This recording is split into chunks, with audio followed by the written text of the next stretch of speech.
청취자 여러분 안녕하세요. 김유정의 톡톡 동해안 김유정입니다.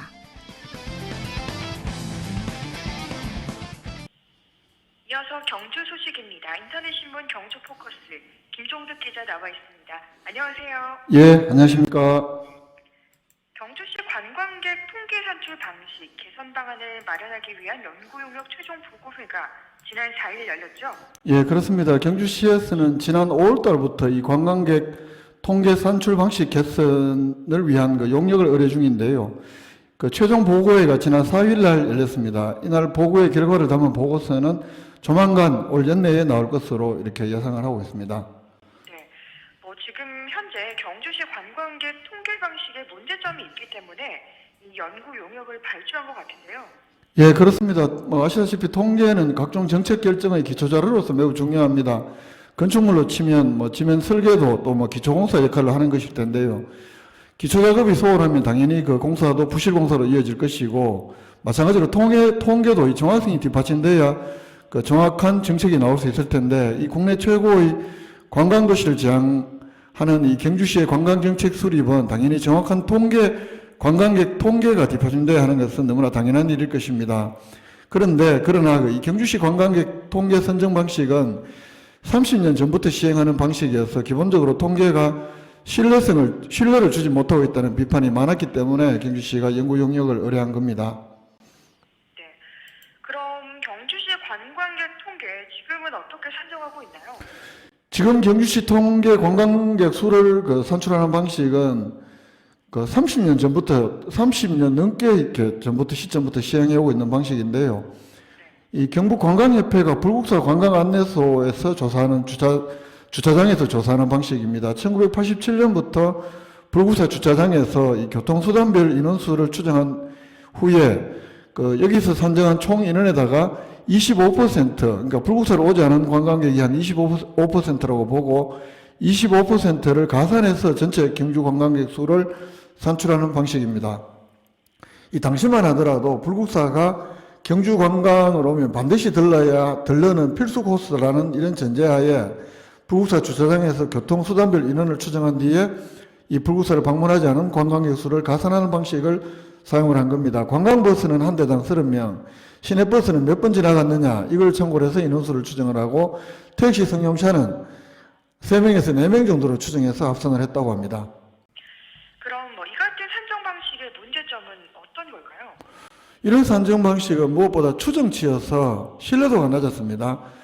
나머지 주요 관광지점 입장객 조사 등의 방식은 중복집계에 대한 보정 방안이 마련되지 않아서 실제보다 좀 과하게 산정할 가능성이 더 많게 산정할 가능성이 크고, 또 이 경북관광협회 관광안내원이 이 조사를 하는 게 대한 과연 적절한 것이냐, 전문성 이런 걸 다 떠나서 고유의 업무가 있을 텐데 이런 관광객 산정 업무를 시키는 것이 과연 적절하냐, 이런 적절성 논란도 있고요. 또 관광 트렌드는 매년 이렇게 또 변할 수도 있고 한데, 불국사를 대표 관광지로 선정하는 데 대한 이걸 30년 동안 계속 고수하는 것이 옳은 일이냐, 이런 등등의 문제점들이 드러나면서 특히 내외부적 환경 변화와 이 관광 트렌드를 충실하게 반영하지 못하는 것이 가장 큰 문제점으로 지적이 되어 왔습니다. 물론 경주시에서는 사적지에 대한 유료 관람객 숫자도 집계를 하긴 합니다. 이건 유료 관람객이기 때문에 비교적 정확한 숫자가 나올 텐데요. 그러나 이렇게 하더라도 보문관광단지나 경주세계문화엑스포, 또 2000년 이후에 많이 들어선 테마시설, 물놀이장, 각종 테마공원, 이런 사적지 이외의 관광객 숫자는 전혀 파악하지 못하는 그런 명점이 있기 때문에 일정한 경주 관광객 수의 경향성은 추정할 수 있지만 실제 수에서는 현실과도 너무나 동떨어진 것 아니냐, 이런 한계, 또 여기에 대한 비판이 많았습니다. 좀 어떤 대책들이 제시가 됐나요? 예, 이 용역은 주식회사 비즈마 코리아라는 곳에서 용역을 수행했는데요. 그래서 방금 제가 말씀드린 이런 경주 지금 통계 방식의 문제점들을 지적을 하면서 개선 방안으로 여러 가지를 제시를 합니다. 주차 관리인이나 또 차량 번호 인식 활용 시스템을 활용도 하자, 또 관람 요금 면제 대상이나 또는 무료 관광지 관람객 대상에 대해서 입장권을 발부해서 숫자를 파악해보자. 현재 경주박물관이 지금 그렇게 하고 있는데요. 이런 방식, 그리고 3년 주기로 현재 시행하는 경주시 관광 실태 조사를 이 3년 주기로 하지 말고 좀 매년 좀 더 자주 정기적으로 해보자. 그리고 관광객이 한 곳만 가는 게 아니기 때문에 여러 곳을 가는 데 대한 이 중복 방문 지수도 한번 과학적으로 산출을 해보자. 그리고 요즘 많이 이용을 하는 빅데이터도 활용을 하자. 이런 방식을 제시를 하면서 최종적인 산출 개선 방안으로는 뭐 확정된 것은 아닙니다만 이 문화체육관광부에서 공식적으로 시행을 하는 주요 관광지점 방문객 수 자료를 기초로 해서 설문조사를 통해 도출해내는 이 지점 간 중복 방문 지수를 적용을 하고, 이래서 실제 관광객 수를 보정을 한 다음에 누락된 기타 관광객을 가산하면 그래도 이게 뭐 100% 정확한 건 아니지만 그래도 어느 정도 근사치에 가까운 관광객을 산출할 수 있지 않겠느냐, 이런 방안들을 제시했습니다. 어느 도시나 내륙에는 이동수단들이 많고 하기 때문에 뭐 아주 정확한 통계는 어려운데 이런 것들이 관광학회나 이런 쪽에서 매우 좀 고민되는 문제들로 이렇게 이야기가 되고 있다고도 합니다. 경주시 관광객 통계 산출 방식 개선 방안에 대해서 이야기 들어봤고요. 또 최근 공공기관 청렴도 평가 결과가 나와서 봤더니 경주시가 올해도 최하위 등급을 받았더라고요. 예, 그렇습니다. 국민권익위원회 지난 9일 날 중앙행정기관 45개 또 지방자치단체 그 기초 226개 등등 한 609개 공공기관을 대상으로 실시했던 올해 공공기관 청렴도 측정 결과를 발표했는데요. 이 전체적으로 609개 공공기관에서는 종합청렴도는 3년 연속으로 상승을 했고, 그러나 그 공공기관과 또 업무 경험이 있는 국민이 평가하는 외부 청렴도는 작년보다도 좀 나아진 반면에 공직자가 내부에서 평가하는 이 내부 청렴도는 작년보다 오히려 그 하락했더라. 그래서 개선 노력이 필요하다. 이렇게 전체적으로 지적을 했고요. 여기에서 경주시는 3년 연속 그 최하위 등급인 5등급을 받았습니다. 종합평가 최하위 등급인 5등급을 받은 것은 경주시의 경우에는 2017년 이후에 18년, 2019년 내리 3년 연속입니다. 좀처럼 하위권을 벗어나지 못하고 있어서 경주시가 분위기가 뒤숭숭합니다. 그러면 이제 경주시에서는 이렇게 등급 상향에 실패한 원인을 어떻게 분석하고 있습니까?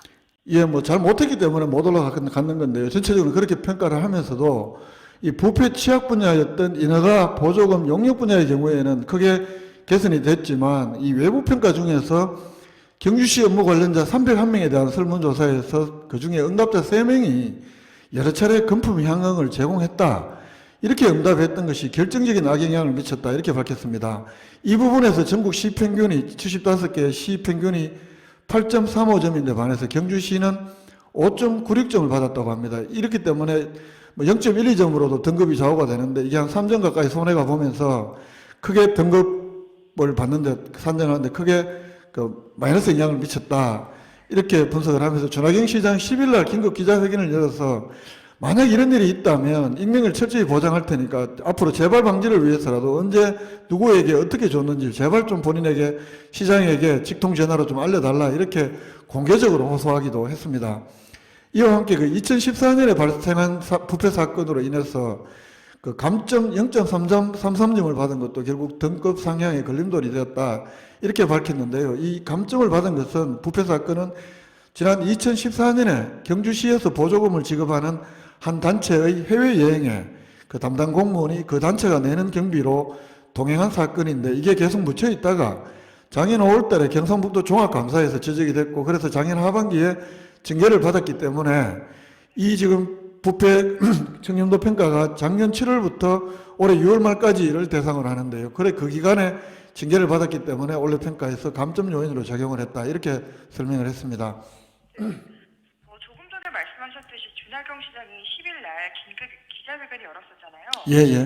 그때 좀 어떤 이야기들을 했는지 좀 더 자세하게 말씀해 주세요. 일단 그 5등급을 받은 데 대해서 사과도 했고 그러면서 새로운 청렴 대책을 발표했습니다. 준하경 시장은 취임 이후에 시장 직통 청렴 전화, 직통 전화도 개설도 했고 또 외부 개방형 감사관을 채용하기도 했고 6급 이상 공무원 청렴도 평가라든지 시민감사관 재운영 여러 가지 뭐 청렴도 향상을 위한 시책을 하고 있는데 여기에 더해서 앞으로 고강도 청렴 시청을 더욱 추진하겠다 이렇게 밝혔습니다. 올해 새롭게 나오는 대책으로는 이 국민권익위원회 청렴도 컨설팅 및 원인 분석을 통해서 맞춤형으로 한번 평가에 대비해 보겠다. 그리고 비공직자에 대해서는 무관용 엄중 문책을 원칙으로 원스트라이크 아웃제를 도입하겠다. 등등 또 공직 부조리를 사전 방지하기 위한 청렴 옴부만 제도 등등을 이렇게 밝혔는데요. 특히 눈길을 끈 것은 이 공무원 비위공직자 원스트라이크 아웃제인데 이게 100만 원 이상 뇌물을 수수할 시에는 즉각 파면이나 감면을 하겠다. 이렇게 밝혔는데 일단 직무 배제 원칙을 밝힌 겁니다.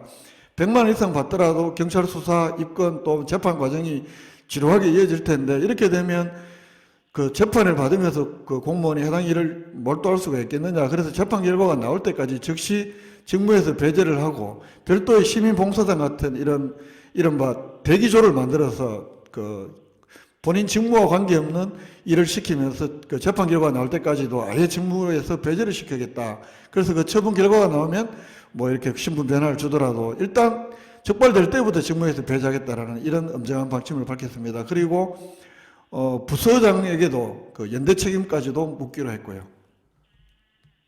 그렇군요. 앞으로 경주시의 공공기관 청렴도가 향상되길 기대해 봅니다. 오늘 소식은 여기까지 듣겠습니다. 인터넷신문 경주포커스 김종득 기자였습니다. 오늘 말씀 고맙습니다. 예, 고맙습니다.